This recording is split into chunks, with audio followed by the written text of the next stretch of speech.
In 2019, I downloaded TikTok for the first time. In 2020, I became part of anime TikTok. In 2021, I seen a lot of content. And in 2022, I now say, well, I was a bigger fan than before. And one anime that I've always heard about on TikTok, right, is Yu Yu Hakusho. Now, I heard about it before. I said it was one of my favorite YouTubers' favorite anime. Leader from RDC. And I knew it was Togashi, the creator of Hunter x Hunter's original manga. This alone was enough for me to start it. But unfortunately, due to my busy schedule and school, I wasn't able to watch it. I remember I started during summer of 2020, then I stopped, then Christmas break, then I stopped again. And finally, when the summer of 2021 came, I finally had the time to dedicate towards finishing it. And wow, was I in for a treat. You see, the thing with Yu Yu Hakusho is it has a soul.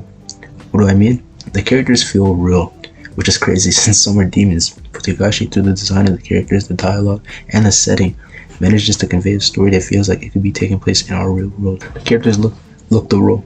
Yusuke and Kuwabara being the link with gangster and Yakuza members, while Keiko plays the schoolgirl role perfectly. And Kuwabara's sister looks like, well, a typical lady, even though she's not. Well, partially. Also, the drip. Like, yo, their regular fits are cool, but when they're just chilling, they always got to drip. And it feels like what people would wear in that era.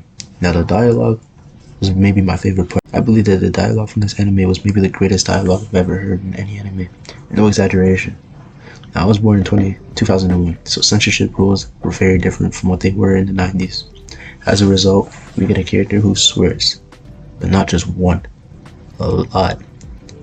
It's crazy that a character who inspired a lot of future main characters in Yusuke is the most unique of all. His amazing one-liners feed my soul and always seem to get a good chuckle from me. Now pair that with Kuwabara's goodness and his coldness, and we got a show.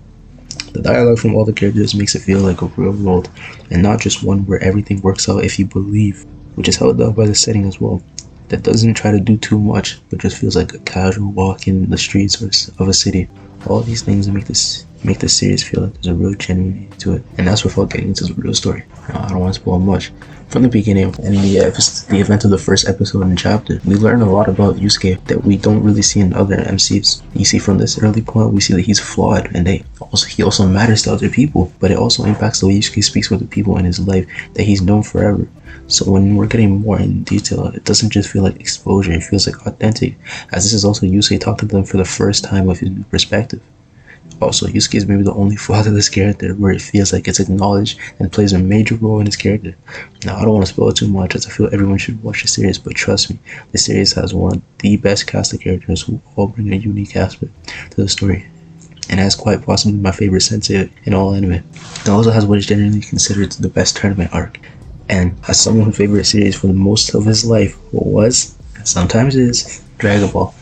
The fact that I might agree with this tells you all you need to know. The villains in the story are compelling, to say the least, and offer lots of depth that isn't completely unmasked until the character's final moments, which is also great. Also, though many may have an issue with the end of the final arc, I found the final sequences of the penultimate episode and the last episode itself to be the perfect closure for the characters. It truly left me emotional, knowing there were no more episodes with my favorite spirit detective.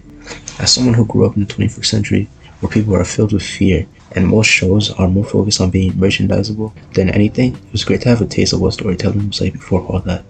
Back when animation wasn't the leading factor, instead the quality of the stories, man, was it a great series. Honestly, you guys should all check out Yu Yu Hakusho. I am telling you, the sooner the better.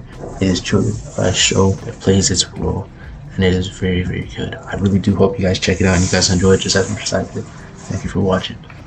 Wait, hold up. So this video was supposed to come out a long time ago, recorded it, but in the time it took me to edit, some news has come out. Crunchyroll has now added Yu Yu Hakusho to its list. So now you guys have no excuses. Before it was only on Funimation, right?